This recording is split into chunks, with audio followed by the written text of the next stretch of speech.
Cuelap, die Festung der Nebelkrieger. Es gibt Orte auf dieser Welt, die sich nicht einfach finden lassen. Orte, die man sich verdienen muss, durch lange Reisen in dünner Luft, dorthin, wo die bekannte Welt endet und etwas Älteres, Dunkleres beginnt. Cuelap ist ein solcher Ort. Hoch über den smaragdgrünen Tälern der nordperuanischen Anden, in einer Region, wo der feuchte Atem des Amazonasbeckens auf die kalten Schultern der Hochgebirge trifft, liegt ein uraltes Rätsel verborgen. Wenn der Nebel sich für einen flüchtigen Moment lichtet, enthüllt er eine Silhouette, die den Verstand herausfordert. Eine Festung, die eigentlich nicht existieren dürfte. Dies ist das monumentale Vermächtnis der Chachapoya. Die Inka, die später kamen und sie fürchteten, nannten sie die Wolkenkrieger oder Nebelmenschen. Und wer hier oben steht, auf 3000 Metern Höhe, versteht sofort, warum. Ihr Reich begann dort, wo andere Zivilisationen an ihre Grenzen stießen. Lange bevor Machu Picchu als königliches Anwesen der Inka in den Fels gehauen wurde, vielleicht 1000 Jahre früher, begannen die Chachapoya mit diesem titanischen Werk. Sie wählten keinen sanften Hügel, sondern einen scharfen, unzugänglichen Berggrat, um ihre ultimative Zuflucht zu errichten. Was sie hier schufen, sprengt in seiner schieren Masse selbst die Vorstellungskraft derer, die die Pyramiden Ägyptens gesehen haben. Es heißt, das verbaute Steinvolumen in Cuelap übertreffe das der großen Pyramide von Gizeh. 3 gigantische künstliche Plattformen wurden übereinander geschichtet, gestützt von zyklopischen Außenmauern aus Kalkstein, die an manchen Stellen bis zu 20 Meter senkrecht in den Himmel ragen. Diese Mauern sind nicht nur Schutz, sie sind ein Statement der Macht und des Trotzes gegenüber einer feindlichen Welt. Es war ein architektonischer Wahnsinn, ein Werk, das nur durch den jahrhundertelangen, fast fanatischen, vereinten Willen eines ganzen Volkes den unwirtlichen Berg bezwingen konnte. Ohne Rad, ohne Eisen, nur mit Muskelkraft und einem Wissen, das heute verloren ist. Wer sich der Festung nähert, spürt die defensive Genialität ihrer Erbauer. Der Zugang ist ein Nadelöhr.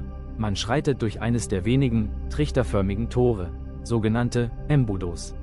Sie verengen sich nach innen hin dramatisch, zwingen jeden, der eintritt, in eine verwundbare Gänsemarschformation.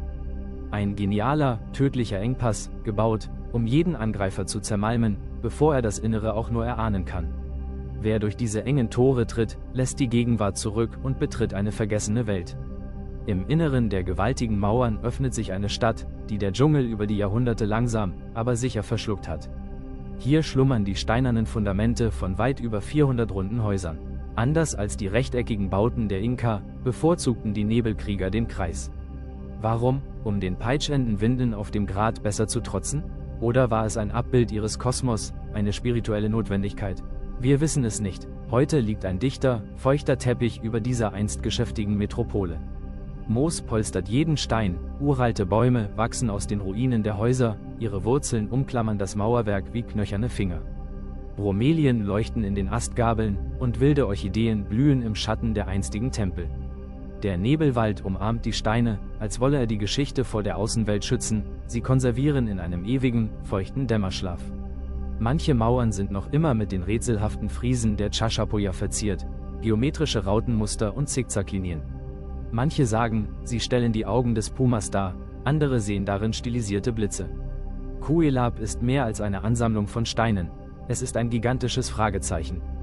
Die Menschen, die dies bauten, hinterließen keine Schrift. Wir kennen ihre Lieder nicht, ihre Gebete sind im Höhenwind verweht.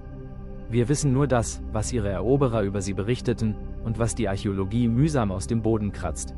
Geschichten von stolzen Kriegern, mächtigen Schamanen und einem verzweifelten letzten Widerstand. Es ist ein Ort, an dem die Stille laut ist. Wenn man zwischen den überwucherten Mauern steht und die Wolken durch die Gassen ziehen wie Geister der Vergangenheit, fühlt man sich beobachtet. Cuelap gibt seine Geheimnisse nicht preis. Es bleibt ein ewiges Mysterium, bewacht von den Schatten seiner stolzen Erbauer, verborgen im weißen, undurchdringlichen Schleier der Anden.